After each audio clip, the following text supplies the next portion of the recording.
Perjalanan Wahyu ke Malang dimulai, balas dendam Wahyu dimulai. Kejadian tidak terduga. Brem-brem. Suara bis itu berhenti tepat di perempatan Terminal Lama Ngawi. Hari itu begitu panas, namun sama sekali tidak menyurutkan semangat Wahyu untuk kembali ke rumahnya yang ada di Malang. Di perempatan Terminal Lama sangatlah ramai. Banyak sekali orang yang lewat dan melintas. Banyak juga tukang ojek dan tukang becak yang sedang-sedang mangkal di pinggir halte. Wahyu tidak sendiri, ada beberapa orang yang juga ikut menunggu datangnya bis. Boyo, boyo, boyo. Akhirnya bis yang ditunggu Wahyu datang juga. Bis Sumber Slamet jurusan Surabaya. Kernet bis itu berteriak-teriak untuk mengajak para calon penumpang untuk naik ke dalam bisnya. Wahyu dan beberapa orang yang menunggu di perempatan itu akhirnya naik bis itu. Jombang KL, Pak? Kata Wahyu. 16.000, Mas?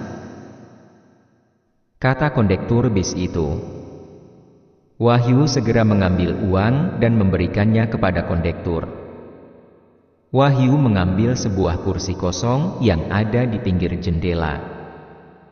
Bis itu melaju, meninggalkan Kabupaten Ngawi yang sangat berkesan bagi Wahyu. Tujuan Wahyu adalah Kota Malang, lebih tepatnya adalah Terminal Landung Sari. Karena rumahnya berada di Kelurahan Merjosari, dekat dengan Landung Sari. Oleh karena itu, dia harus oper bis di Terminal Jombang, kemudian mencari bis yang lebih kecil. Tahu, lumpia, 1 2.000, 5.003. Karena Wahyu menaiki bis ekonomi, maka tidak heran banyak penjual dan pengamen yang datang silih berganti.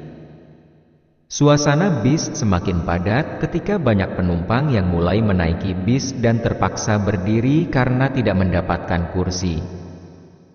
Wahyu menaiki bis itu dari Terminal Lama Ngawi. Oleh karena itu, dia masih mendapatkan kursi kosong, sebab lonjakan pengunjung mulai terasa saat bis sudah mencapai Terminal Kota Madiun. Untung saja bis itu berat, oleh karena itu suhu bis masih nyaman. Pada saat ini lebih enak adalah tidur di perjalanan. Namun Wahyu sama sekali tidak bisa tidur. Pikirannya sudah gelisah memikirkan Emi istrinya dan Salsa anaknya yang masih kecil. Dan juga Wahyu tidak bisa tidur karena dia membawa uang yang sangat banyak. Ekspresi Wahyu menjadi sangat pahit tak kala dia kembali mengingat dua orang yang telah membuat hidupnya sengsara, yaitu Antono dan Pramono. Bagaimana caranya aku membalas mereka? Gumam Wahyu dengan sedikit marah. Pikirkan nanti saja. Pertama aku harus kembali dan membayar hutang 80 juta ini. Imbuh Wahyu. Sialan Antono dan Pramono itu. Hanya karena hutang 80 juga mereka mencoba mengambil rumahku yang berharga. Memang licik kalian. Kata Wahyu dengan geram. Beberapa jam kemudian akhirnya bis itu mendarat di Terminal Jombang. Ayo Mas, Malang. Malang. Malang. Teriak kondektur bus Pelita Indah. Patas Malang. Patas Malang. Teriak kondektur bus Bagong. Pada zaman itu, Bagong dan Pelita Indah masih persaingan dalam rute bus Jombang-Malang. Namun bis Bagong mempunyai armada yang jauh lebih baik dan harganya selisih sedikit. Oleh karena itu, banyak orang yang memilih bus Bagong ketimbang Pelita Indah. Termasuk Wahyu. Wahyu jelas memilih bus Patas. Dia sudah tidak sabar untuk bertemu anak dan istrinya. Malang, Mas. Teriak Wahyu sambil memasuki bus Bagong yang berwarna putih. Monggo, Mas. Jawab kondektur bis Bagong itu. Brem. Bus Bagong berwarna putih itu melaju dengan cepat. Wahyu semakin tidak sabar untuk segera bertemu dengan anak dan istrinya. Beberapa jam kemudian bus itu tiba juga di Kecamatan Ngantang, Kabupaten Malang.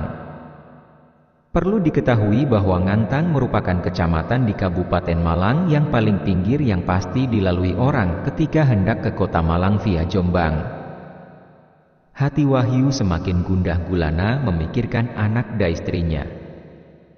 Jalanan Ngantang sangat berkelok, mengikuti medan pegunungan yang konon disebut dengan sebutan Pegunungan Putri Tidur ini oleh beberapa orang yang ada di kota Malang. Sitit. Brak. Innalillah. Gusti tulung. Namun ketika Wahyu sedang asyik menghayal bertemu dengan anak istrinya, bis itu tiba-tiba menabrak sesuatu. Beberapa penumpang segera berteriak-teriak karena kaget dengan hal ini. Bajingan, ada apa? Wahyu yang sedang menghayal itu kaget. Kemudian dia melihat kaca depan bus itu sudah berwarna putih karena retak. Loh, kecelakaan? Untung saja dia duduk di bagian tengah, sehingga tidak mendapatkan dampak signifikan. Wahyu panik, dia segera turun untuk melihat apa yang ditabrak oleh bus itu. Loh, apa ini? Dia bersama para penumpang lain kaget bahwa mereka ternyata menabrak sebuah Avanza hitam. Dari arah depan terlihat beberapa mobil yang melaju dengan kecepatan tinggi. Gimana ini, bos?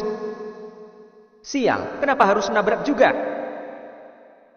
Ternyata di dalam Avanza itu terdapat 2 orang dengan pakaian serba hitam.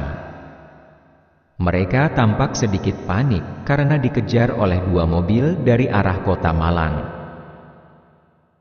Ayo keluar, tunjukkan pada polisi itu bahwa kita juga sakti,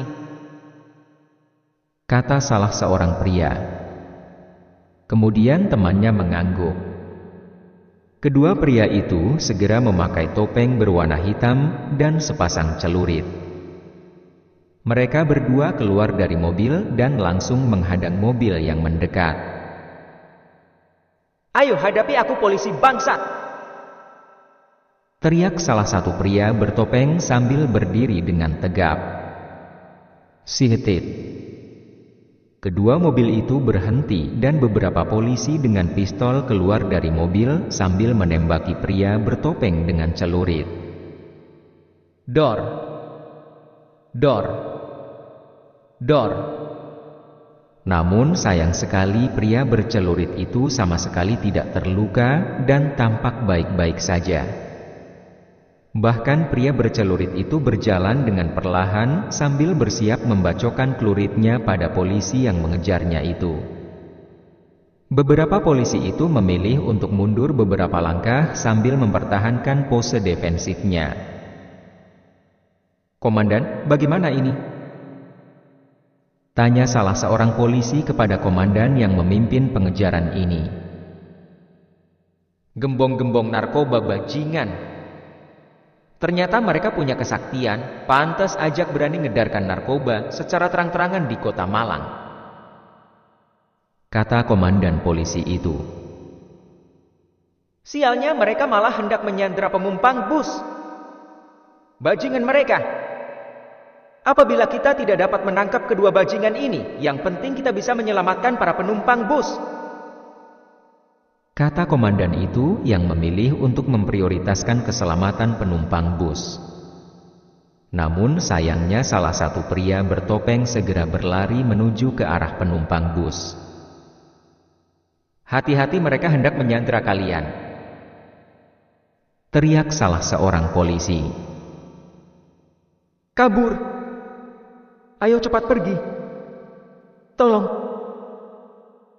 Semua penumpang bus itu segera berlarian dengan panik untuk menyelamatkan diri mereka. Namun naasnya pria bertopeng telah meraih Wahyu dan mengalungkan celuritnya di leher Wahyu. Wahyu langsung membeku dengan ketakutan.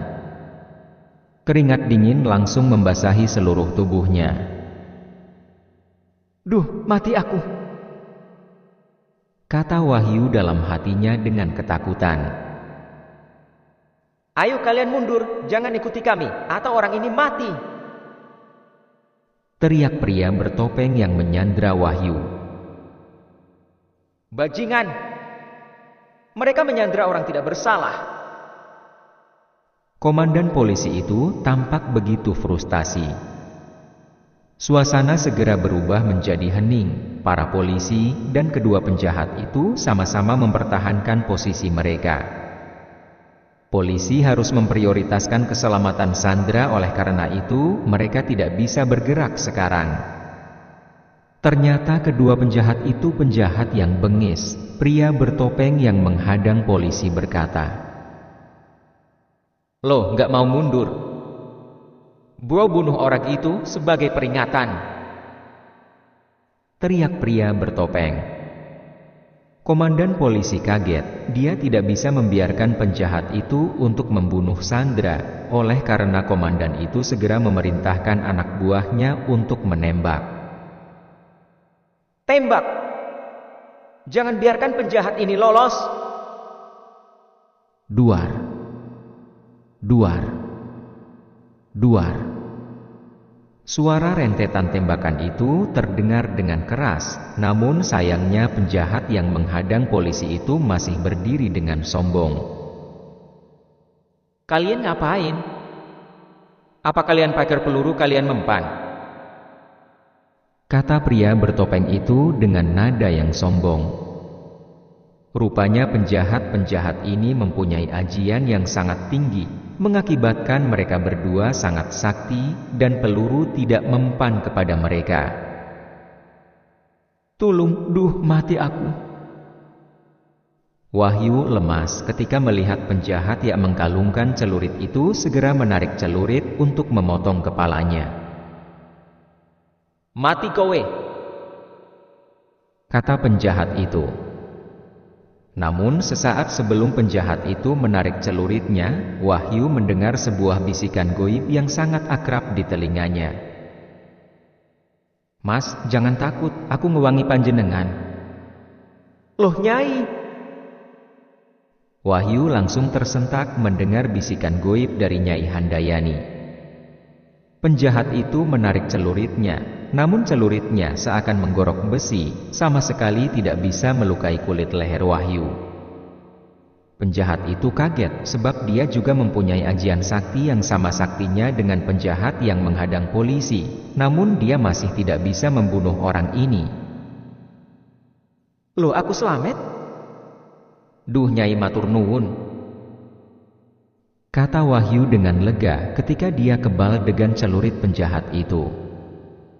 Tiba-tiba rasa emosi meledak-ledak dalam hati Wahyu. Bagaimana tidak? Ada seseorang yang telah mencoba membunuhnya. Dia harus membalas. Wahyu yang mengetahui dirinya kebal, langsung merah tangan penjahat yang telah mencoba membunuhnya, kemudian membanting penjahat itu. Bang! Penjahat itu terbanting. Rekan penjahat yang menonton itu kaget, bagaimana bisa temannya kalah. Bagus.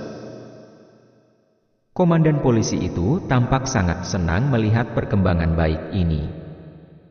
Namun rupanya penjahat yang mengkalungkan celurit tadi masih belum terima. Dia kembali bangkit, kemudian dia ancang-ancang dan menyabetkan celurit miliknya dengan kecepatan yang sangat cepat. Apabila terkena leher, maka bisa dipastikan bacokan itu bisa memutuskan leher. Namun ketika celurit itu menyentuh leher Wahyu, celurit itu terpental. Wahyu sendiri sangat percaya diri sebab dia dilindungi oleh Nyai Handayani. Hahaha. Wahyu tertawa dengan sangat keras. Ayo, maju lawan Wahyu. Aku ora bakal mundur. Penjahat itu masih tidak terima dan kembali menyabetkan celuritnya. Hahaha. Celurit itu kembali terpental, Wahyu kembali tertawa. Ayo maju. Kowe opo aku sing tekaning pati. Teriak Wahyu dengan lantang. Kamu apakan istriku? Penjahat yang menghadang polisi itu sedikit termenung. Bagaimana mungkin rekannya bisa terpental seperti itu?